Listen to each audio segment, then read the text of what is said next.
Previously on Power Reviews. Farewell, Ranger fans. And welcome to year 2! My name is Dr. Database. The good doctor and I will be celebrating the new year with a good old-fashioned kickoff party. Guess you could say that I'm the landlord here. We're Database Ranger. You're not me!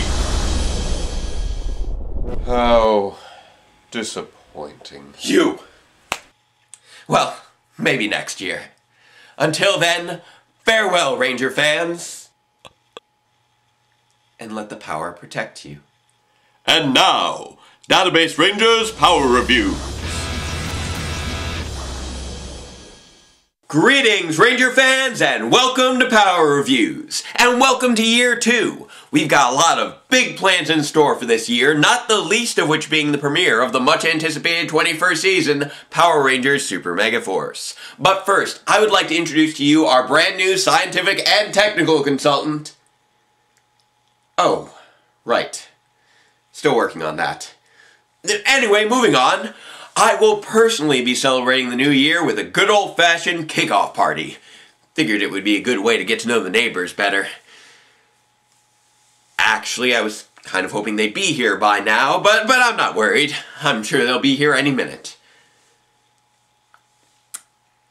Any minute now. Just gonna ring that doorbell and... You know what? Maybe we should just get the ball rolling. So I was thinking, what better way to celebrate year 2... You know what? All of this feels really familiar. Like if you ever had really bad deja vu, like, you know you've lived this moment before. You know, I was going to be reviewing the Mighty Morphin 2-parter Island Evolution, but I kind of really want to work through this, so if you guys don't mind, I would like to take a look at something a little smaller, but considerably more relevant.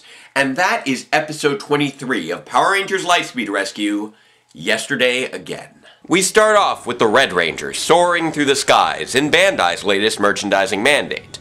But things quickly head south as the temperatures rise and he loses control, ejecting from his new toy and landing on a nearby cloud. I thought that something seemed off about that green screen effect. Actually, the whole thing turns out to be an advanced training simulation to test out Miss Fairweather's latest invention. Tomorrow you've got to fly the real mobile armored vehicle. Aren't most vehicles by definition mobile? Anywho, they all decide to call it a night, as the credits open and we dive down to the bottom of Mariner Bay to meet the brave men and women of Operation Lightspeed. We have Kung Fu Killer Whale Trainer Chad Lee, our soft-spoken Blue Ranger, demon-trained Ryan Mitchell, our on-again, off-again Titanium Ranger, currently traveling the world to find more original fight footage. Laser pistol-wielding leader Carter Grayson, our by-the-books firefighting Red Ranger, Daddy's little paramedic prodigy Pink Ranger Dana Mitchell, Casanova Sky Cowboy Ace Pilot Green Ranger Joel Rawlings, and overexcitable extreme sports non-ninja Yellow Ranger Kelsey Winslow. With their fancy toys developed by beautiful genius Miss Angela Fairweather and commanded by Ryan and Dana's dad, Captain Bill Mitchell, they battle Vipera and the rest of Queen Banshira's hydrophobic demon army, with a ton of high-tech rescue gear, ranging from the Rock'em Sock'em Lightspeed Megazord to the massive Super Train, not to mention a whole lot of sirens.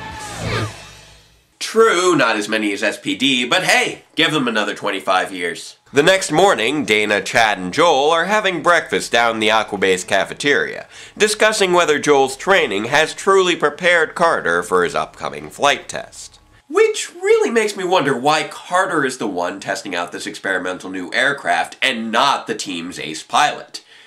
Then again, I'm still trying to figure out why Carter was selected to lead the team and not, oh, I don't know, the person who has supposedly been training to be a ranger for over a decade.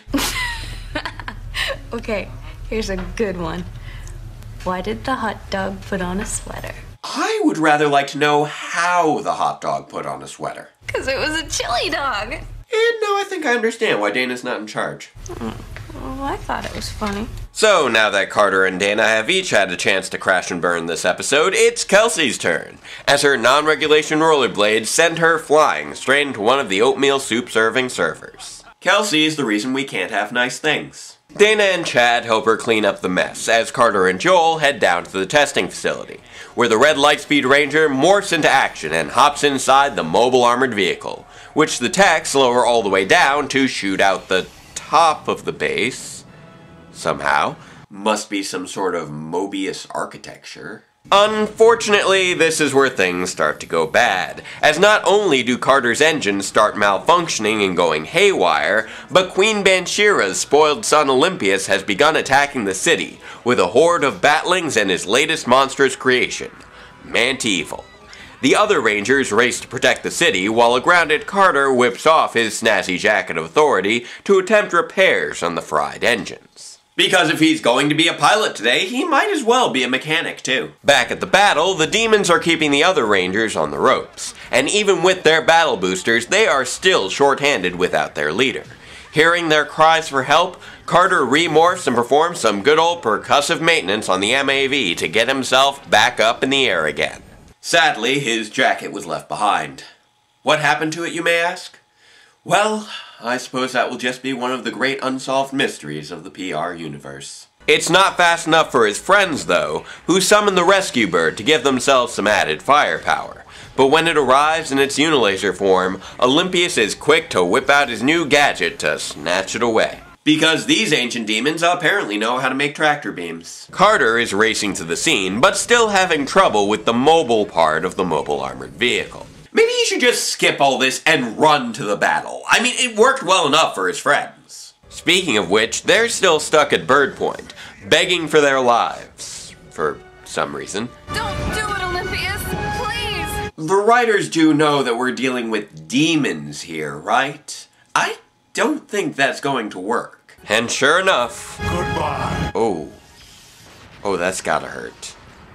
Guys? Come on, guys. Well, I'm sure they're just resting. Clearly distraught over what he's just seen on his vid screen, Carter attempts one more time to gain control, when suddenly... What's going on? Temporal Distortion. Time loops. That was what clued us into the rift to begin with. Rift? What's going on? I need to get out of here! No. Greetings, Ranger fans, and welcome to Power Reviews. And welcome to year 2. We've got a lot of big plans in store. But first, we have a brand new consultant. Oh, right, we don't. But I'm sure we can still have a kickoff party. I just don't think anyone's going to show up. Do you know about Deja Vu? Because I'm getting like Yogi Berra levels right now. So let's just forget about everything else and take a look at episode 23 of Power Rangers Lightspeed Rescue, Yesterday Again. We start off with the Red Ranger recovering from an advanced training simulation to test out Bandai's latest merchandising mandate. Tomorrow, you've got to fly the real mobile armed vehicle. Aren't most vehicles by definition mobile? Anywho, they all decide to call it a night, as the credits... Funny, I could have sworn that's where the credits were. Anyway, Carter tries to sleep, but is tortured by strange prophetic dreams of his fellow Rangers being destroyed in battle. The next morning, Dana, Chad, and Joel are having breakfast down in the Aquabase cafeteria, discussing whether Joel's training has truly prepared Carter for his upcoming flight test. Come to think of it, I still have no idea why Carter's flying this thing and not Joel. I mean, I know Miss Fairweather doesn't want Joel playing with her toys, but this is kind of ridiculous. And don't even get me started on why Carter was chosen to lead over Dana. Why did the hot dog put on a sweater? I would rather like to know how the hot dog put on a Wait. It's a chili dog, isn't it? Because it was a chili dog. Hey, how'd you know? Because he ate Laffy Taffy as a child, and now I think I understand why Dana's not in charge. Realizing that something isn't quite right, he snatches the newspaper to check the date, but is distracted by Kelsey's arrival on her non-regulation rollerblades. And not wanting to experience another disaster on par with Dana's comedy career, he saves her from crashing into one of the oatmeal soup serving servers. Carter is the reason we can have nice things. So while Dana and Chad hang with Kelsey, Carter and Joel head down to the testing facility where... Miss Fairweather, ever since yesterday's simulation, I've had this feeling like I've lived this day before. Wait, has he lived this day before? Because this is really not how I remember the first half of this episode going. Anywho, Joel and Miss F dismiss Carter's concerns and send him back out into the danger zone.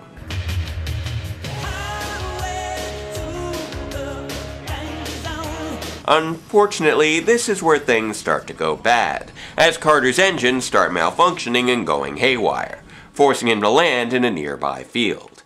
As he removes his helmet to attempt repairs on the fried engines, he suddenly spots his snazzy jacket of authority. Wait, this is the second half of the episode! I can't believe You know what? It's fine.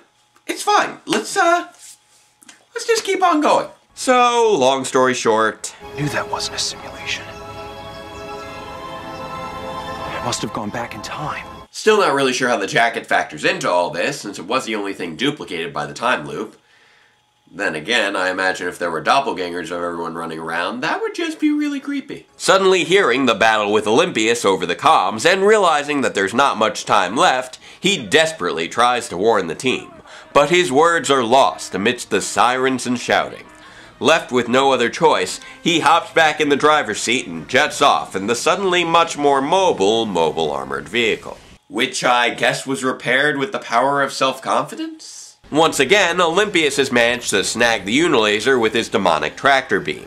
But just as he's about to pull the trigger to make Carter's nightmare a reality, the Red Ranger swoops in to save the day, blasting the monstrous Mant-Evil with his missiles and taunting Olympius into a high-flying green-screen dogfight that ultimately leaves the Demon Prince rolling in the dust. But thanks to Jinxer and his magic cards of magic down the Skull Cavern, this fight's not over just yet. Okay, the rhyming is making things seem really familiar again. With Mant-Evil back in the game, the Lightspeed Rangers summon the repetitively titled spacefaring Omega Megazord. But when their double-slash finisher proves ineffective, they bust out the big guns and summon the Lightspeed Solar Zord and Super Train Megazord to join the party, uniting their entire Zord fleet in battle for the very first time. And when faced with the Lightspeed Solar Zord's laser barrage and Super Train's Gatling blasters, Mant-Evil doesn't stand a chance.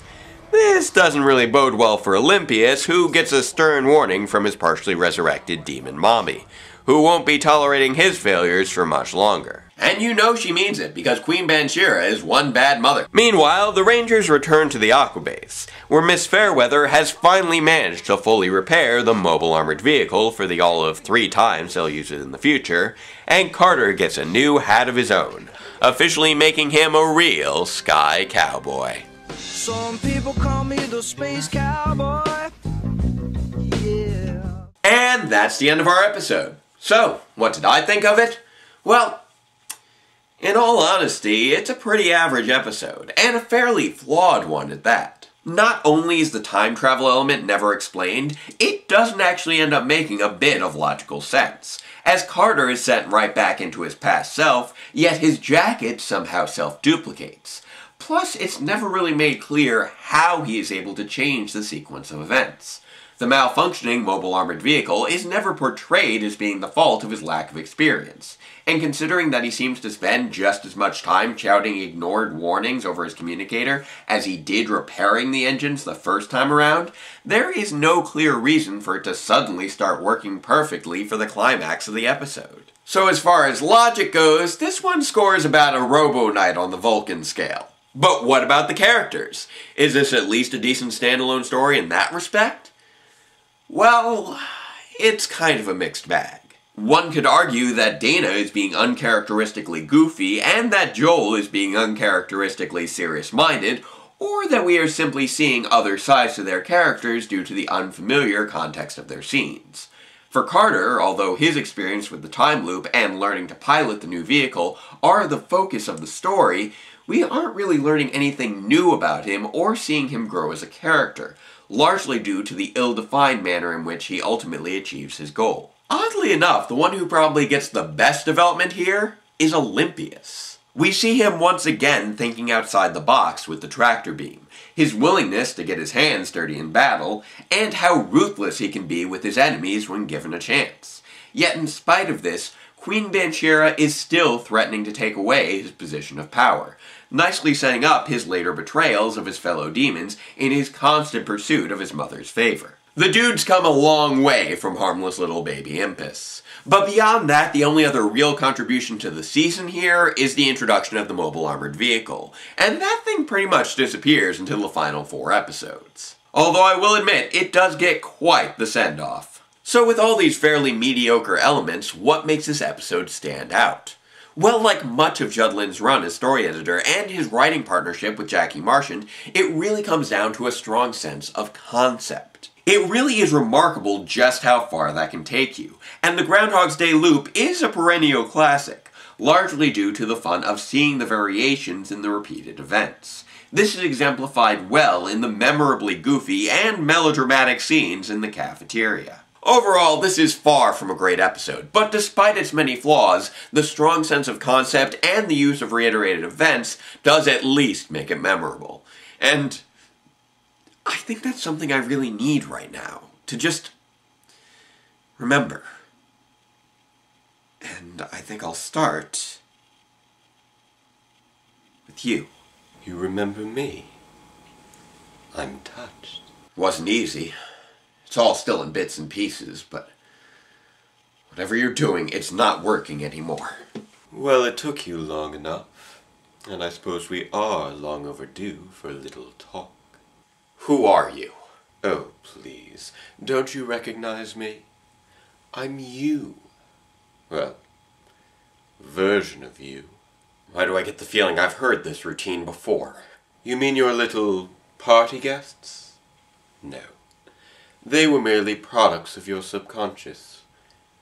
I am your subconscious. What are you talking about? Come now, we both know that you're familiar with the work of Carl Jung.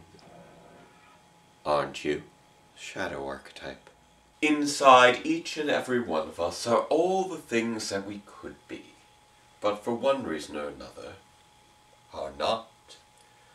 Some see this as an inner darkness, others, hidden potential. I am everything that you are not.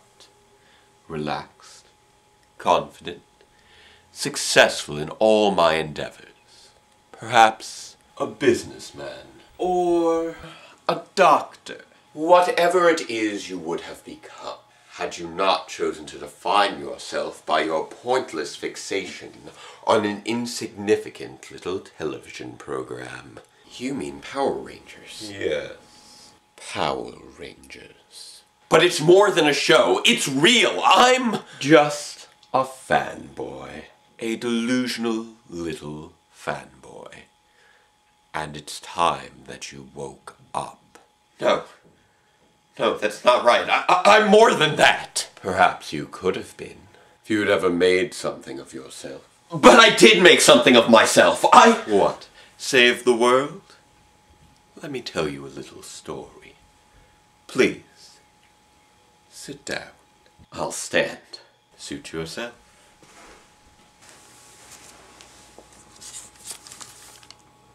Once upon a time, there was a lonely little boy who didn't have any friends. So one day, he dreamt one up. A lonely little girl from his favorite TV show, who was every bit the genius he imagined himself to be. He even changed her face so that she would look just like that cute little girl who lived down the hall. The lonely little girl didn't like him very much, but before long, they became the best of friends. Whatever you're doing, it's not working. That wasn't enough for the little boy, though. He wanted real friends to play with, but since none of the neighbors wanted anything to do with him, he dreamt up some new neighbors. He didn't do as good a job with them, because thinking up 2 entirely new people can be very hard indeed. But they were nice, and invited him to his first party. And the little boy next door stopped being so mean to him, and the little girl next door finally decided that she liked him back. Funny, of all the things that lonely little boy imagined, he was never quite able to think up what it would be like to sit down to dinner with her. Even so, he finally had the friends that he wanted, and for a moment believed that he didn't even need the lonely little girl anymore. Stop it! That wasn't enough for the lonely little boy, though. He needed something more. He needed a conspiracy to unravel, a secret identity to uncover. He needed to play the hero, be the hero, save the world. And once he had done that, well, he just ran out of ideas. So he went all the way back to the beginning and decided to try again. And it was only then that he finally realized that he had never really left his home to begin with.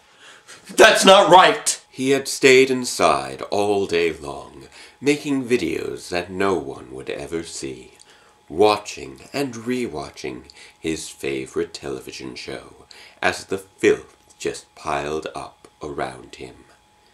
Sometimes he wouldn't even turn on the set, and would just stare at the screen all day long. Sometimes he would sleep all day, on the couch, on the floor, sometimes in the bathtub, hoping it would make him feel clean.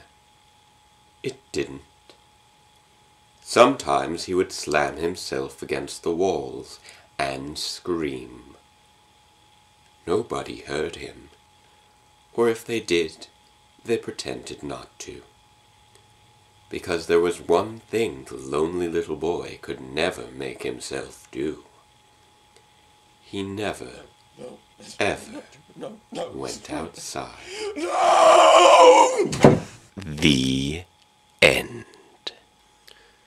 Farewell, Ranger fans, and let the power protect you.